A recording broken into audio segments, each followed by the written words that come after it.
everyone. This is Phil Noble, the creative director here at Lone Star, and we are starting something new called Topic Tuesdays. So you guys get to be in our inaugural broadcast of Topic Tuesdays, and what that's going to be like is every month we're going to bring in someone, and we're going to have a 5-minute discussion with them about a specific word or specific topic in the Bible. So this month, I have asked Pastor Jason to join me, and we are going to be talking about the term or the word agape love.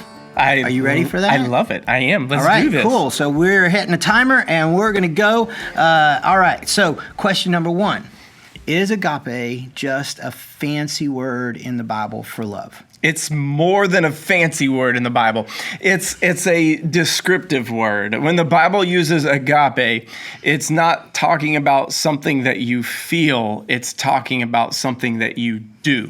Okay. And the problem is for us, like here in America and in some of the Western world, we are too careless with the word love. Okay. Well, I say I love pizza, and I say I love Jesus, and I love my truck. I love my wife. I love my car. I love to rope. I love to play sports. I love to take a nap. I love my dog. I love my dog. Okay. But the problem is that love word is more than just a feeling. And that love doesn't describe the way we love each one of those things. And that's where agape love is more of a descriptive of something we do towards somebody to show love, and not so much the value of what we feel. Cool. So what then makes agape love different from this love that we understand in our Western culture, what we understand it to be? What's the difference there? So if you look at literally what it means in the Greek, it's to make a decision to meet another person's need,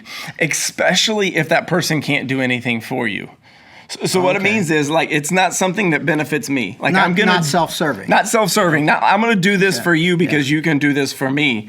It's, I recognize you can't do anything for me, and I'm going to choose to do something for you anyway because I know you got nothing to give in return. Right. So there's no selfishness. Nothing back. Nothing back. No, nothing comes back to us. It's all about that person. Okay. So especially somebody that we probably wouldn't even think to love. That's where it really starts to become real in the Bible. Okay, right. Okay, so with that said, what is one scripture or maybe one story in the Bible that you can think of, maybe something to you that would best describe what agape love looks like? I think the best description, the best story is the story of the Good Samaritan. Okay. Because what there were two religious people, two pastors, priests of their day. We think of them as pastors, on their way to church. And they probably had some really important things to do at church. They probably had to preach a message and probably had to take care of some people. And they saw this guy in the street. He was hurt, he was broken, he was wounded, and he needed help. Blood going everywhere. Yeah. And they just walk right by him on their way to church. They don't do anything. They don't stop to help. They just go. Right. And not very nice guys. Not very nice guys, even though they're supposed to be because they represent God. And so this Samaritan comes by. Somebody in those days that the Jews didn't even really like.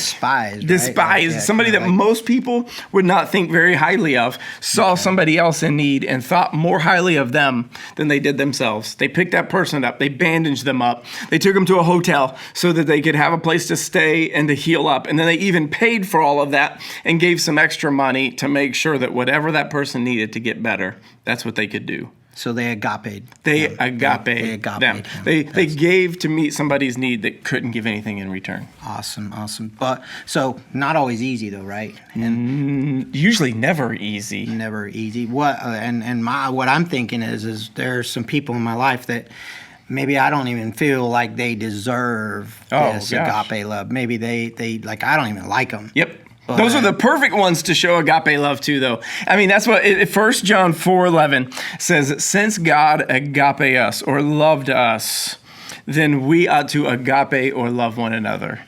And it's not that we pick the ones out that we want to love. It's that we show that to everybody. Because when Jesus, Agape, showed us love, he died for us when we didn't even want him. When we were enemies. Wasn't easy for I him. wasn't lovable. No, and it was like that agape wasn't easy. I mean, it cost him his life. Yeah, exactly. So there was a sacrifice, a giving of something to somebody who couldn't give anything in return. That's what he calls us to do. And so my challenge to you would be this.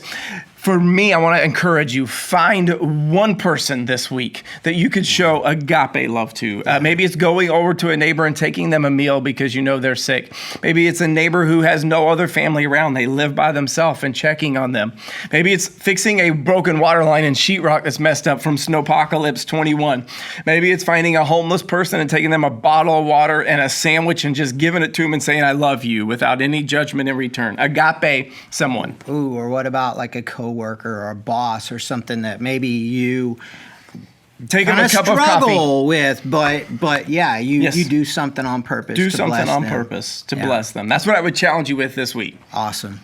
Hey, we're out of time. Yes. But listen, if this topic has blessed you, if it's challenged you, if there's something about it that has really impacted you, maybe you're going to take the action that Pastor Jason said for us to go and do something. Share those things in the comments with us below, and then we also have one more thing to offer to you today, and there's a Bible study. It's a 3-day Bible study, and it's on this topic called Agape Love.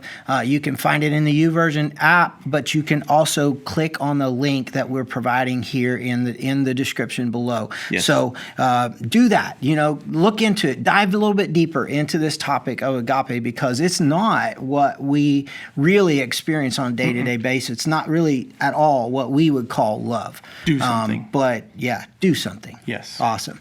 Hey, y'all have a wonderful, awesome day. Have a great month, and I'll see you back here again for Topic Tuesday next month. Let's do it.